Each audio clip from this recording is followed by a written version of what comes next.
The story so far. Jack was seen carrying a rug on screen. The next day, a call came in. We know what you did to Oscar. Then his mom invited him to a family dinner. When he arrived, the house and his mother were covered in blood. She was arrested for multiple murders.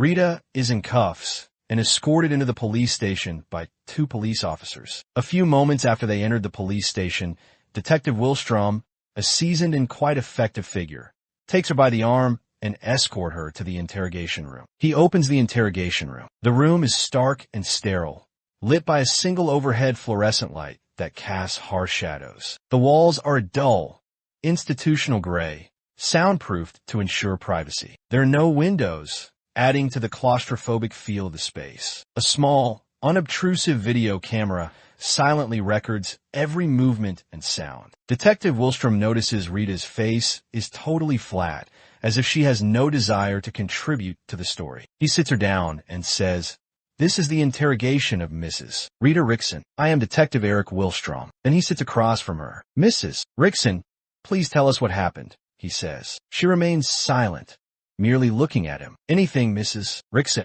She doesn't move nor blink. He pauses the recording, looks straight at Mrs. Rickson and says, "Keep playing shocked.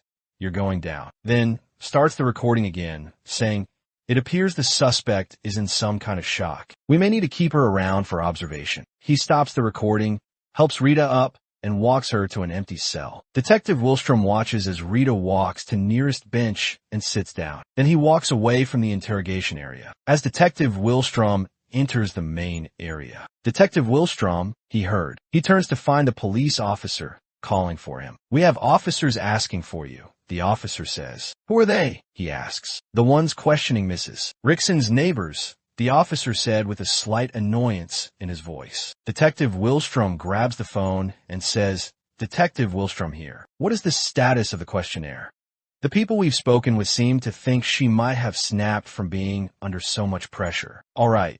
Then we will be questioning her colleagues tomorrow," Detective Willstrom says, dropping the phone and looking around without any apparent reason. Right between the desks of 2 officers, he sees Ada Thompson in a light blue dress that reaches just above her knees, a black jacket, black low heels, and a black medium-sized bag. "Ada Thompson," he says. She turns around, sees him, and waits for him to come to her. "Have you heard about the newest case?" he asks. Ada Thompson turns to face him with a slight annoyance on her face. "I heard you want to take her for a psychological evaluation," she says. "I just said we needed to keep her under observation. But since you brought it up, we have to consider her snapping before the rampage," the detective replies. The annoyance on her face grows. "You're telling me she snapped, went on a rampage, then hid the bodies because she was not mentally stable. Do I have that right? We don't even know what happened. The forensic team is still gathering and analyzing evidence. It is late. Just do your job. Take her for the psychological evaluation. Are you actually giving in?" Well, if we rule out psychological factors, the phrase "not guilty by reason of temporary insanity" goes out the window. Always calculating, I see. It is a gift. Anyone with a quarter of a brain could tell you, Ada Thompson says before walking away, leaving Detective Willstrom with a slightly forced smile. The next morning, Detective Willstrom walks to Rita's cell. She seems wide awake, staring at the ceiling. He looks at her for a few moments before saying, "It seems you're reminiscing about your misdeeds. Time to go. We have a psychologist waiting for you," he says with a little smugness on his face. He opens the cell and cuffs her. As he turns to walk out of the cell, 2 police officers in uniform stand looking at him. He walks out, holding Rita. The 2 officers escort them. When they walk out a back door, 3 unmarked sedans are parked. Detective Willstrom walks Rita to the sedan on the left. The officers sit in the driver and front passenger seats, and Detective Willstrom sits next to Rita. The officer drives off to the designated destination. The other two unmarked sedans do not follow. Once they arrive, they all walk to the psychologist's room. Annie Welsh's office is designed to be a haven of calm, with soft, neutral colors and a gentle ambience. Light from a large window filter through sheer curtains, casting a soothing glow over the room. The air is infused with a faint scent of lavender, known for its calming properties. Bookshelves line one wall, filled with volumes on psychology and human behavior, while framed degrees and certificates display Dr. Welsh's credentials with modest pride. Annie Welsh, a composed woman in her early 40s with kind eyes and a warm demeanor, sits in her plush armchair, facing a matching sofa. Her presence is professional yet approachable, dressed in a smart, comfortable outfit. She holds a clipboard on her lap, a pen poised in her hand, ready to take notes. Sitting on the sofa, visibly tense and withdrawn, is Mrs. Rita Rickson. Rita's silence and flat face, according to Dr. Welsh's interpretations, signals a stark reminder of the traumatic events that brought her here. Her hands are trembling slightly, clutch a handkerchief, and her eyes are vacant, staring at a point in the distance. The lines on her face speak of years of worry and care, now deepened by a recent, harrowing experience. Detective Willstrom had escorted Rita to the office and now stands by the door. Dr. Welsh greets him with a nod. "Thank you, Detective. I'll take it from here. Could you please wait outside?"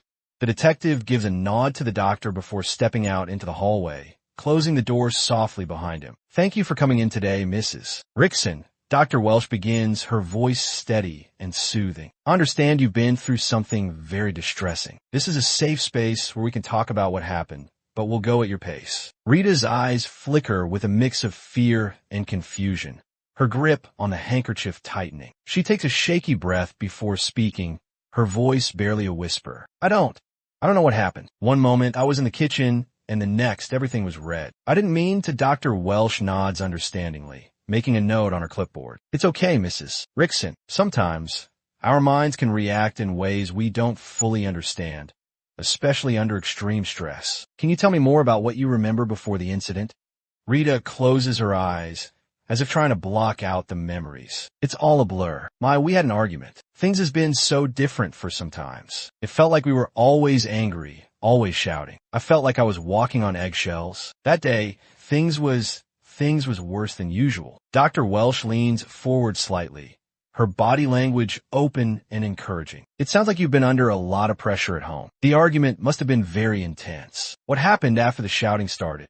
Rita sighs as she struggles to piece together the fragments of her memory. "There was some yelling, name-calling. I tried to calm things down, but something happened. The next thing I know, I was being put in handcuffs." Dr. Welsh continues to offer her a supportive presence. "You were scared, and you reacted in a moment of fear. It's important to understand that your feelings are valid, Mrs. Rickson. You were trying to protect yourself." Rita nods slowly, her face etched with sorrow. "I just don't know what to do now. I feel so lost," she said. Dr. Welsh reaches across the small table between them, gently placing her hand on Rita's for a moment. "You've taken a brave step by coming here today. We're going to work through this together. Right now, let's focus on grounding you in the present. Can you try taking a few deep breaths with me?"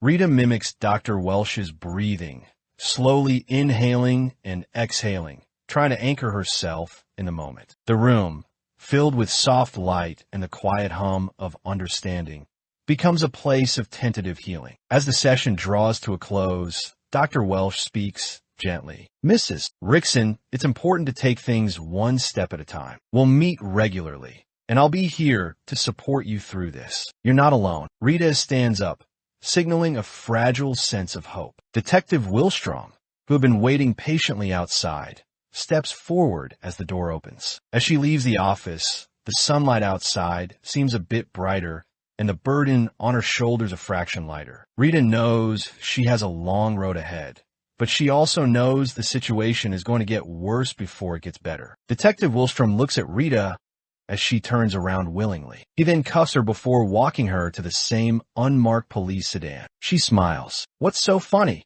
he asks, a bit worried. Rita just quietly entered into the car, and Detective Willstrom entered. The police officer starts driving off the parking lot. The whole demeanor of Rita caused Willstrom to wonder to himself. Something might be happening that he doesn't know about. After some minutes, Detective Willstrom shakes off his head, looks at Rita, and says, "You never answer my question. What was so funny?"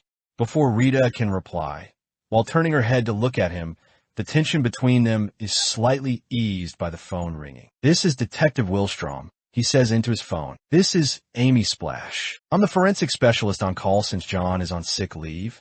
Amy says, "I get it. Get to the point, please." Detective Willstrom says hastily, "We found some interesting things when running luminol and Takayama tests on the blood we found in Mrs. Rita Rickson's truck. Get to the point, please. What are you trying to say?" "The blood in her truck, it's pig blood.